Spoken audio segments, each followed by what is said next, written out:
Hello, everybody. This is Alexandra Epple, and Suzanne Lynch. there she is. And today we're going to talk about self-love and how to up your self-love. Believe it or not, but you come first.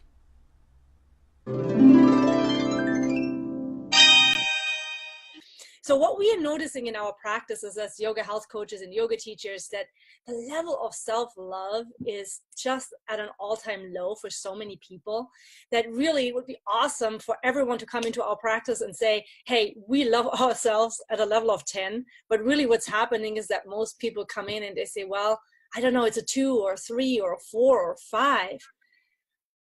And it's just, so we want to talk about like, how can we up that level of self-love so that we are really embracing ourselves and really appreciate ourselves. What's your view on that, Suzanne, on what's happening right now? I think you're right. And what I see is when, maybe I see it particularly, probably with men too, but with more with women, when they start taking care of themselves, loving themselves, feelings of guilt come up. Like, I feel so guilty for putting myself first, or for actually taking time to meditate, or, I see it over and over again, in yoga classes, in yoga teacher trainings. And, I think in particular, your audience is most women here. Yes? Is that true? Yep. Yeah. Yeah. So it's like women are taking care of everybody else but themselves. And I talk a lot about, to my clients, I say, I want you to model self-care to other people. Can you model self-care and self-love? And then, that sounds good, but then actually doing it, a lot comes up. And, I think we were talking a little bit about how, culturally, this culture is, it's a masculine culture, and women have more cyclical needs. Like, we are really much more aware of the seasons of our lives. We may be taking time out to raise children from the workplace, or we may be needing to rest more through menopause, or we might be, needing time off to take care of elders. I mean, the fact is that falls mostly on women in this culture still. And to put yourself first and love yourself and make sure your needs are met first, it's a big deal. Yeah. I mean, and the question, the question I'm really curious about is like, what does daily self-love look like in daily life? Because it's really through the way we feed ourselves, through the way we move, through the way we act, through the way we dress ourselves, through the way we interact. It's really an act of self-love. Every single thing we say, do, or do is really an act of self-love. You could also just crown yourself the self-loving queen. I bow to you, my queen. Right. I mean, I don't know, the way it has worked for me. We both teach these habits that help you generate energy and be healthy, and basically take care of your body, so that you can go about your day. These habits have caused me to examine my actions. Okay, what are the things I'm doing automatically without thinking about throughout my day? And I think the hard part for me was seeing just how corrosive some of my actions were. Like, why am I eating this? Like, this thing, it tastes too processed, or I don't really want it, but why am I doing it? Or why am why am I working on this screen when my eyes are killing me? That You is know? one for me. That is like, wow, why am I watching this movie at the end of the day when really I know I've already spent enough time on a computer? That's a big one for me too. That's Right. not an act of self-love, you know, that's a act of, I don't know, hiding Right. or something. Right. Or but just starting to look at that, you know, it's a painful place to start seeing. It's like, I think I mentioned to you this, it's like when you first close your eyes to meditate, you are horrified by how corrosive your thoughts are. It's like, oh my God, I can't even sit here. But when we begin to look at actions, and it's mostly just for me, you know, in meditating, it was really just letting those thoughts go, just watching them pass. And then like this amazing amount of self-love, eventually it's like it comes out of a well within, I would say. And in these habits throughout the day, it's like for me catching myself acting in a not so loving way, and then how could I replace that with a small, more loving action, you Yeah, and know, I like think part of it for me is also the attitude we bring to everything we do, because we may be doing things that are self-caring. So maybe we take a bath or maybe we do go for a walk, but we don't quote unquote see it as an act of self-love. And I had this client who actually kind of was working on that a lot. And so what I had her do is have a vase or some kind of vessel on an altar or some kind of special place in her house. And every evening she wrote on small pieces of paper the things she did for self-love, and she put it in the vessel.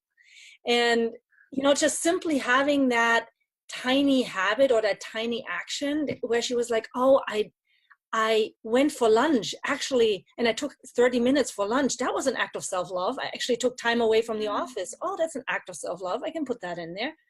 Oh, I brushed my hair today and I made my look beautiful. Oh, that was an act of self-love. And so it's like really making that conscious also, I think, is really important. You could also simply put a hot water bottle on your belly and give yourself a huge self hug and snuggle up with yourself. right, recognizing it and getting conscious, yeah, like what is, it's like the discernment of what is self-love, you know, how does that look in my life.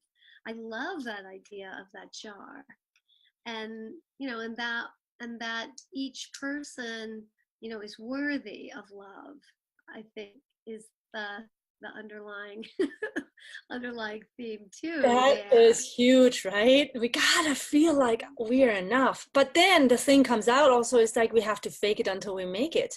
Because maybe you don't love yourself right now. And maybe I didn't love myself 20 years ago, 15 years ago. I had to Right, fake it until I made it.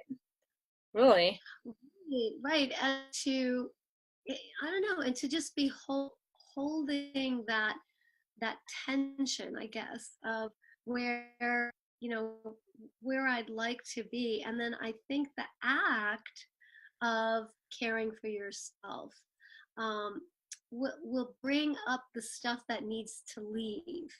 Does that make sense? Yeah, yeah. Making But more I room love, also through the act of self-love. It's like a house cleaning. And so if there's anything yeah, preventing us from actually feeling that love, we've taken the action, which is kind of like house cleaning.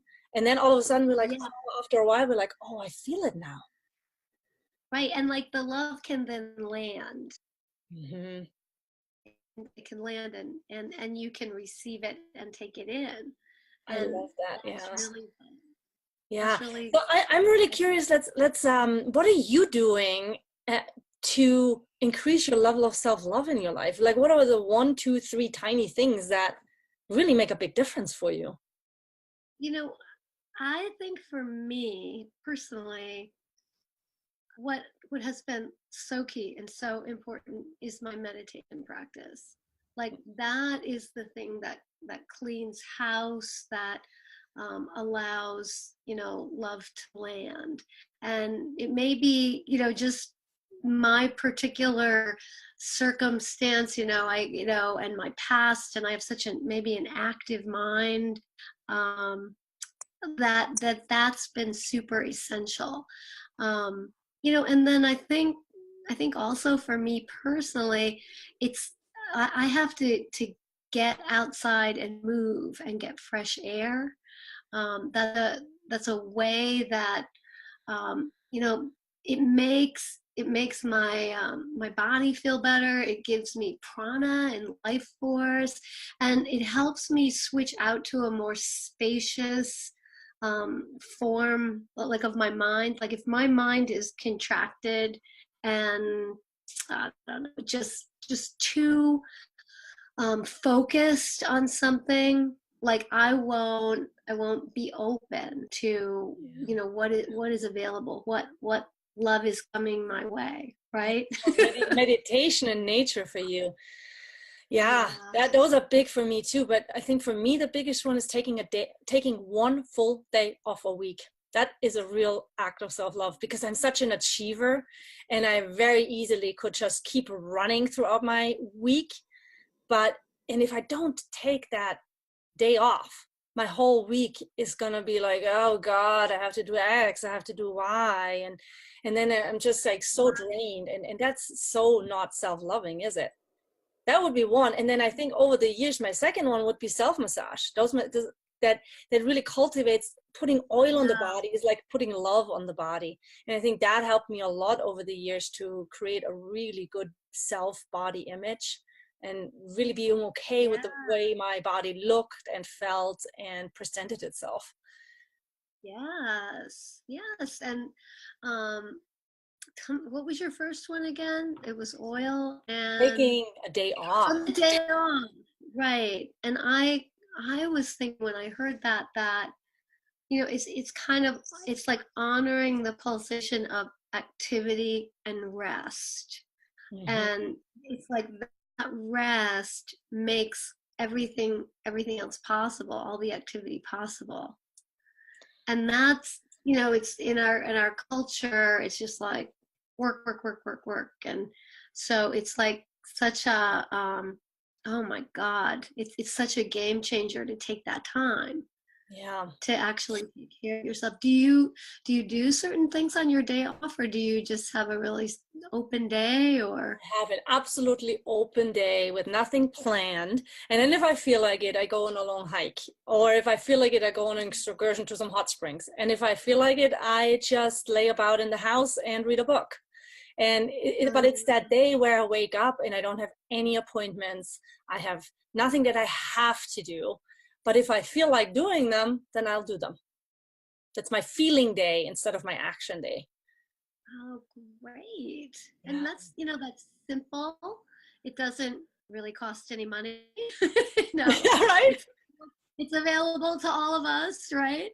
Yeah. Yeah, pretty much. Cool. So, hey, I think we could talk about the self-love piece so long. I mean, we could have an hours and hours of conversations on this, but let's call it good for today.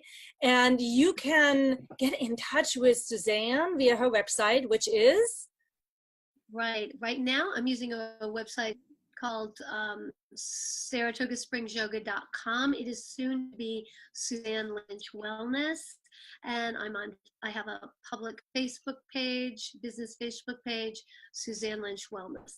great. And you can get in touch with me via alexandraepplate.com. All right, you guys, thanks for watching. Bye. Bye.